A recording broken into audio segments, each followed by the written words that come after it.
ওরে মনুষ্য, না জানি আজকে আমার কি হয়েছে। আমি দেবসৈনিক কার্তিক, জীবনে কোনোদিন কারো কাছে পরাজিত হইনি।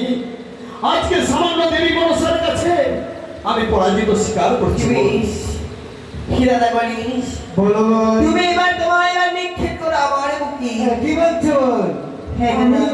আমার গলা থেকে তোমার লোককে নিক্ষেপ করবো? ঠিক আছে বল।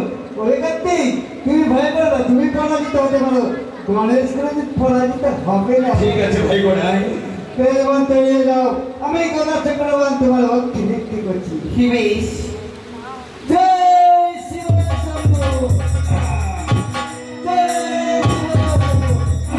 শিব শম্ভু। শেষ পর্যন্ত তুমিও পরাজিত হলে।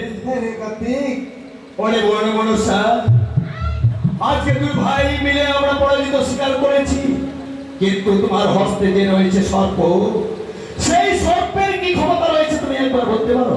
দাদা কার্তিক, এই স্বর্গের বীজ আমি পৃথিবীর বুকে নিক্ষেপ করি, সমস্ত পৃথিবী বলো তবে এবার তোমার ওই সর্পের বিষ আমাদের উপরে নিক্ষেপ করো, দেখি সেই সর্পের বিষ আমরা রক্ষা করতে পারি কিনা। হিবেশ তুমি এই মুহূর্তে মেয়েদের মধ্যে ছেড়ে দিই না, মধ্যে ধারণ করি তোমাদের নিকট আমি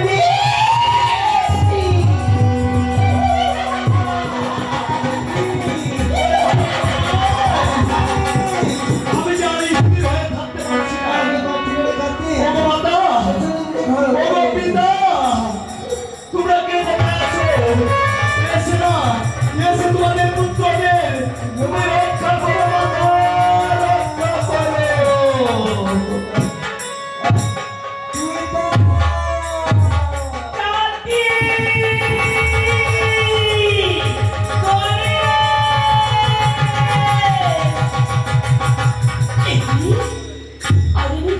আমার সত্যি কণ্ঠে শুনতে পাচ্ছি, কিন্তু এখানে তো কেউ নেই। সে কোথায় গেছে? না না, আমাকে আগে দিতে হবে। গণেশ, ওরে পুত্র, আর তুমি কি হয়েছে? এভাবে কেন আমার শুনে পড়েছো বাবা? কথা বলো না। বাবা, গণেশ, পুত্র, কথা বল বাবা। কেন তোমরা মুশকিলে পড়ে আছো কেন? কথা বলো না, একটুখানি কথা বলো। তোমরা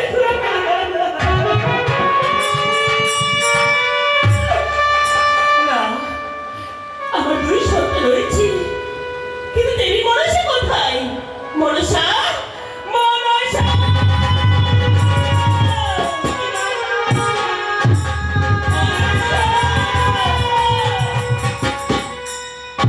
প্রণাম এই তোমার চরণে মাতা। মনসা, বল, আমার দুই ছেলে কি হয়েছে? এভাবে কেন তারা ভূমিস্থলে পড়ে আছে বলো? এই দেখো মাতা, আজ ভূমিস্থলে কেন পড়েছে না মাতা? বলো। তুমি বলেছিলে না, যদি আজ আমরা এমন খেলা খেলবো যাতে কারো মনে দুঃখ না আসি। সেজন্য তো আমি যে অন্যায় করেছি মাতা, মনসা, তুমি আমাকে ক্ষমা করো মাতা। তিন ভাই বলবেন মাতা তোর টিকা পুষ্পের খেলা শক্তির খেলা, তাই তাদের করেছি বিদৃষ্টি, তারা হয়েছে আমার কাছে পরাজয়ী, আমি হয়েছি জয়ী। মাতা, তুমি মনে দুঃখ না করি আমায় তুমি পুরস্কৃত করো মাতা, একটিবার পুরস্কৃত করি তুমি আমায়। কলঙ্কের ওষুধ দিয়ে আর তুই আমার সঙ্গে বিদ্বেষী করেছিস। এই তোকে আমার সঙ্গে বিদ্বেষী করেছি, তোমরা কি করে জানো? কি করি মাতা? এই শুনে তোমার বিদ্রোহ বন্ধ করতে হবে। না মাতা, না আর ভগবান কি? মাতা,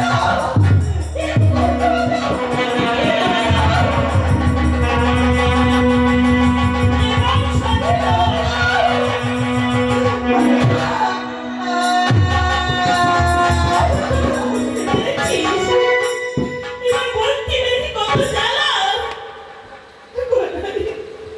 কথা বলো বাবা, একটিবার কথা বলো। এই গলি মাতা, আজ তুমি আমায় পুরস্কৃত না করে সারা জীবনের মধ্যে তুমি আমারই ভাবচক্ষু বন্ধ করে দিলে।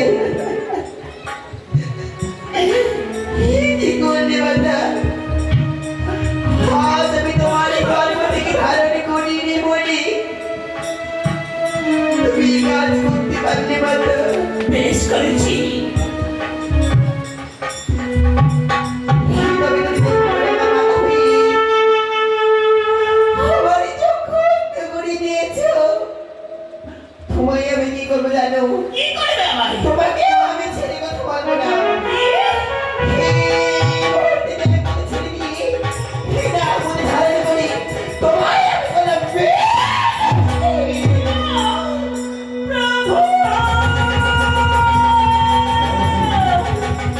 এই তো আমার ঘরে এসেছো।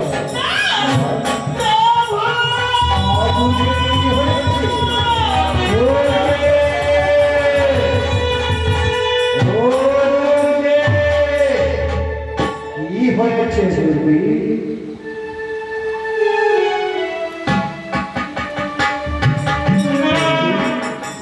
কি হয়েছে? কেন?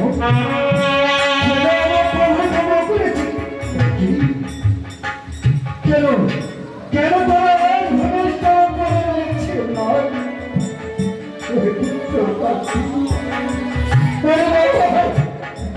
আর তোমরা কেন ঘনিষ্ঠ করে রয়েছো বাবা? বাবা গো, আরে পুত্র কাছে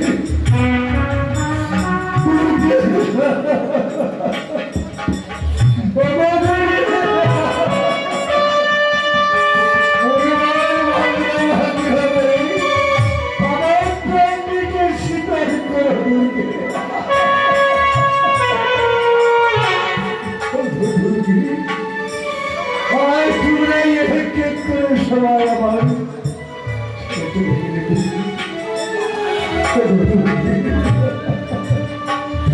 আরে পুত্র মহেশ,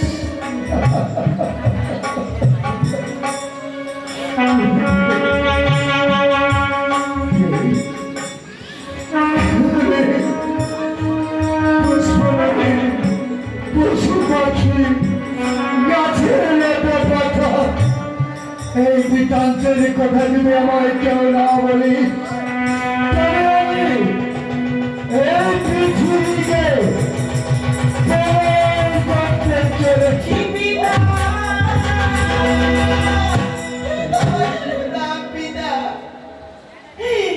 কি করতে চলেছো পিতা? আরে মা, আজ তুমি সারা ব্রহ্মাণ্ডের প্রভাব প্রলয় করতে চলেছো। হ্যাঁ না গো, আজ এক এক করে সময় ভূমিস্থলে পড়ে রয়েছি এই বৃত্তান্তের কথা, এই পুষ্পবনের পশু পাখি গাছের লতা পাতা কে বলতে পারেনি মা গো?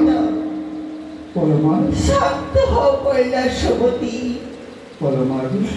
আজ সেই বৃত্তান্তের কথা আমি তোমায় বলি। কেন মা, কি হয়েছে মা গো? হব পিতা, বল মা। তিন ভাই বোন মিলে খেলেছিলাম সেই চন্ডিকা পুষ্পবনে শক্তির খেলা। তারপরে তাই তো তাদের কি বলেছিলাম দৃষ্টি। কি করেছিলে মা? হ্যাঁ পিতা, বল মা। মাতার কাছে এসেছিলাম পুরস্কার নেব বলি। তারপরে মা? মাতা আজ আমি তার গর্ভ থেকে ধারণ করিনি বলি আমায় কি সুন্দর উপহার দিয়েছে পিতা। এমন কি উপহার দিয়েছে মা গো? তুমি শুধুমাত্র একটিবার আমার দিকে চেয়ে দেখো পিতা, সারা জীবনের মতো আমারই বাপ চক্ষু অন্ধ করে দিয়েছে। কি করেছে মা? আরে মা, আজ নিজের মাতা হয়ে তোর নাম চক্ষু অন্ধ করেছে মাতাকে মা গো। পিতা তোর চক্ষু আমি ফিরে দেবো মা। আরে মা, তোর এই চক্ষু আমি ফিরে দিতে পারবো না। তবে মা, হবো পিতা, আজ থেকে তোকে আমি এই দিব্য চক্ষু দান করলাম মা। হি পিতা।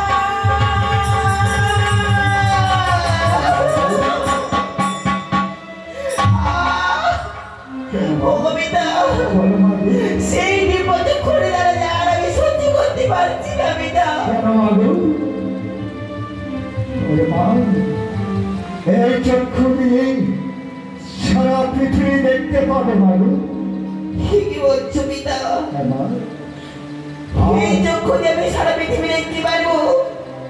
হ্যাঁ মা। তুমি কি আমাকে কিভাবে আমার জীবন যাপন করতে হবে পিতা? হ্যাঁ মাগু, তবে মা, আজ দিব্য চক্ষু দান দিয়েছি, তবে আজকে থেকে তোর নাম কি থাকবে জানিস মা? আমার কি নাম থাকবে পিতা? আজ থেকে তোর নাম থাকবে কানে বিশহরি।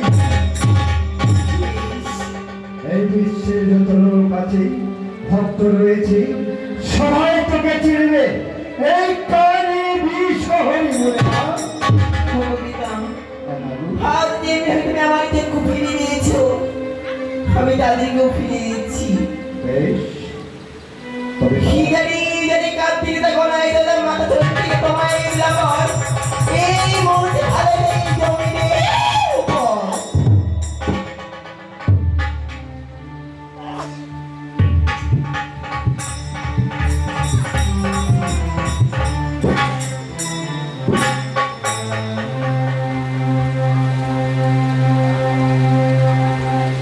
প্রভু, বলে দুর্গে, আজ আজ তুমি কি বলছো প্রভু?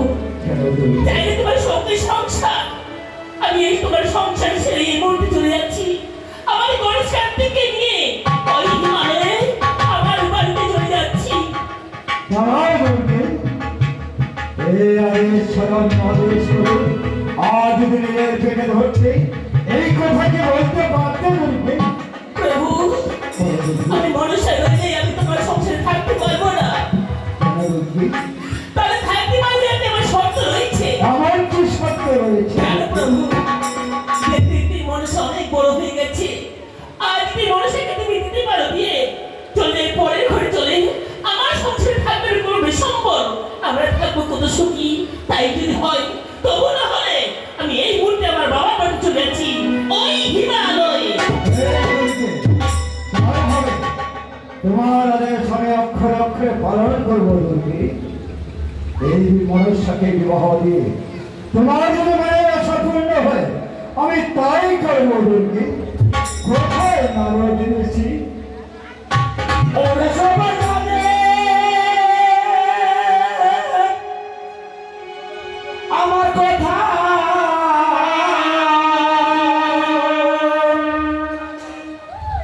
ওই দেব শ্রীনাথ আমার নাম, আমার নাম, আমার নাম।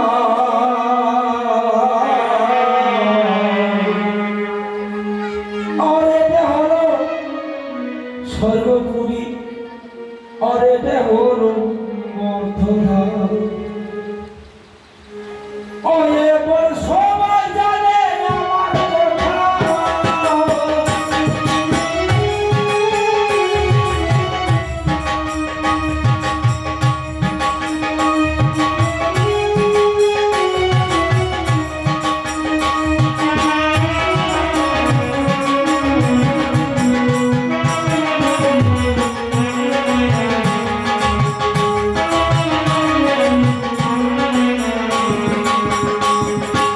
নমস্কার মা, বাবা, ভাই, বোন ও আমার শিক্ষিত সমাজ।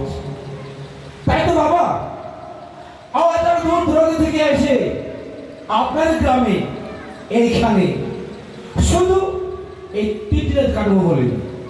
তাই তো বাবা, আপনারা সবাই জানেন যে আমার এই তিনটি রাতের জন্য আমাকে কোথাও যেতে হবে না, আমাদের এখানে সব কিছু হয়ে যাবে। যেমন আমাদের এখানে গয়াকাশী, এখানে বৃন্দাবন, এখানে মথুরা, আর এখানে স্বর্গপুরী, আর আমাদের এখানে মর্তধাম।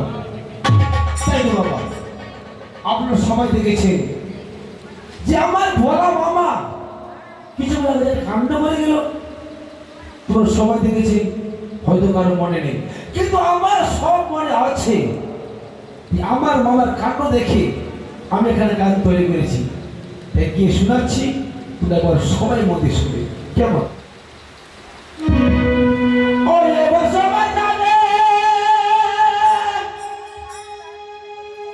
আমার কথা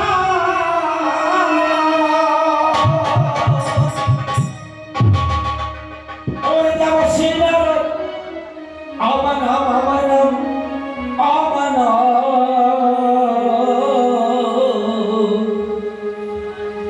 আর এটা হলো স্বর্গপুরী মর্থধার ওরে বল সবাই জানে আমার কথা এবার সবাই জানে আমার কথা দেবশিয়ার আমার নাম এটা হল সর্বমুক্তি এটা হলো মর্যাদা এটা হল সর্বমুক্তি এটা হলো মর্যাদা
দেবশ্রী নারদ, বলো মামি। তোমার মামাকে প্রণাম করো না। মামি তোমার মামাকে কেমন ঘৃণা লাগছে। কেন মামি? কি বললে? নিজেরই মেয়েকে দেখে যে পাগল হয়ে যায়। মামি। সে ভণ্ড সাধু। দুর্গে এ কথা বলো না দুর্গে। মামি কি? আর মামাকে লজ্জা দিও না। কেন? আমার মামা যে আমার কথা শুনে বড় লজ্জা পেয়েছি। তবে মামা বলো মামা বলো, আজ হঠাৎ এই সময় আমাকে তুমি আমার কি কারণে দেখেছো মামা? একদম কষ্ট করে খুলে বলবো মামা। বলছি নারদ, নারদ, বলো মামা। আমার ঘরে রয়েছে মনেশ্বর। আচ্ছা আচ্ছা আচ্ছা। তাই বিবাহ দেবো বলে তোমার পাত্রের সন্ধান দিতে হবে নারদ। ও আজ আপনার মেয়ে মনসা দেবী তাই দেখতে দেখতে আজ বিয়ে উপযুক্ত হয়েছে। হ্যাঁ। আর তাকে বিবাহ দেবে বলে তুমি আমায় ডেকেছো? তবে কেন মামা কেন? নারদ, বিবাহ দেবো মনে করেছি, তাই তুমি আমার মেয়ের উপযুক্ত পাত্র জোগাড় করে নিয়ে না, না, না, না, মামা ভেতরে কি বলছো মামা? কেন নারদ? তুমি রাখতে দেবী মানুষের পাত্রের সম্মান আমি দেবো? মামা আমি তো সেই পাত্রের সম্মান দিতে পারি, কিন্তু মামা নারদ, তুমি যে করলা সে অধিপতি ভরা মহেশ্বর, তুমি থাকতে সেই পাত্রের সন্তান আমি কি করে দেবো মামা? তুমি তাই তো বলছি মামা, সেই পাত্রের সম্মান আমি না দিয়ে তুমি একবার আমার মামিকে নিয়ে ধ্যানে বসো, ধ্যানে বসে দেখতে পাবে যে দেবী মনসার উপযুক্ত পাত্র কোথায় আছে বাবা। বেশ নারদ, বেশ। নারদ, আছে, আছে আমার মেয়ের উপযুক্ত পাত্র। কোথায় মামা কোথায় কোথায়? নারদ, ওই যে সরজ নদী আর পাহাড়ের নিচে আচ্ছা আচ্ছা তার ওই বছর ধরে তপস্যা করে হ্যাঁ নাম তার চরণকার চমৎকার মনি নারীর মুখ্য দর্শন করেনি। আর আর ধ্যান ভঙ্গ করে তাকে নিয়ে আসবে কৈলাসে বিবাহ গ্রামে দেবী মনসা। নারদ, মামারে পাগল হয়ে গেছে মামি। পাগল হয়নি, সত্যি কথা বলছি। সত্যি কথা বলছি? তার বলো মামি, যে মনে মনে কথা বলছে সেই মনে মনে তুমি ভবিষ্যৎ একবার দেখেছো মামি? আমি দেখেছি, ওই তো। দেখেছো মনে মনে দেখেছো মামি? কিন্তু মামি যে মণিবর জোরকার মণি, সে মণিবর পিতা পাতাতে সত্যতে আবদ্ধ হয়ে তপস্যা ভগ্ন হয়েছে। এ বসেছে। এই জীবনে করে তাকে নারী মুখ দর্শন করবে না, জীবনে বিবাহ করবে না, জীবনে করে সে সংসারী হবে না মামি। আমি তার শরীরে কামভাব নেই। তাই বলছি তো। আমার একটি রহস্য আছে জানো? কি আছে? আমার গৃহে আছে কামদেব। আচ্ছা আচ্ছা আচ্ছা আচ্ছা। সেই কামদেবকে স্মরণ করো। আচ্ছা, আচ্ছা। সেই কামদেব তার শরীরে কাম জাগিয়ে দিবে। হ্যাঁ। তখন নারী নারী করে চিৎকার করবে। বাবা! কোথায় কামদেব? দাঁড়ায়, দাঁড়ায়, দাঁড়ায়। ও কামদেব!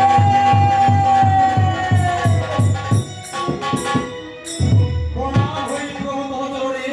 কামদেবকে স্মরণ করলেন কিসের কারণে? কোন কথা শুনিবে বলো? কামদেব, তোমায় স্মরণ করার কারণ রয়েছে।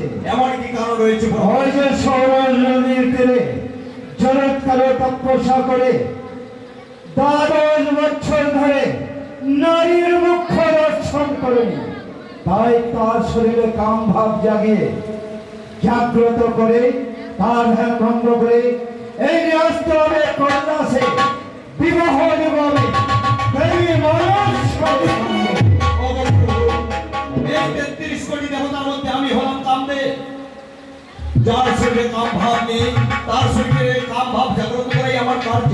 বেশ, তবে ওগো মাতা, বলো। ওই জলকারবণীর 6টি রিপু বসে গেছে, তার 6টি রিপু আমাকে জাগ্রত করতে হবে। করতেই হবে। যখন ওই 6টি রিপু জাগ্রত হবে তখন সে নারী নারী বলে চিৎকার করবে, আর সেই সুযোগ মতো তাকে নিয়ে আসতে হবে এই নারদ ঋষি আর আমাকে কিন্তু তুমি- এই কৈলাস ধামে। একাই তুমি পারবে না। পারবো না। তোমার সাথে সেই নদীকে নিয়ে যাবে। বেশ মাতা, ওই যে দেবী রতি রয়েছে তাকে নিয়ে যাবো আমার সঙ্গে। সে নৃত্য করবে, নৃত্যের তালে তার ওই দরকার বলে ধ্যান ভঙ্গ করবে, আর ধ্যান ভঙ্গ হলে তার শরীরে আমি জাগ্রত করবো।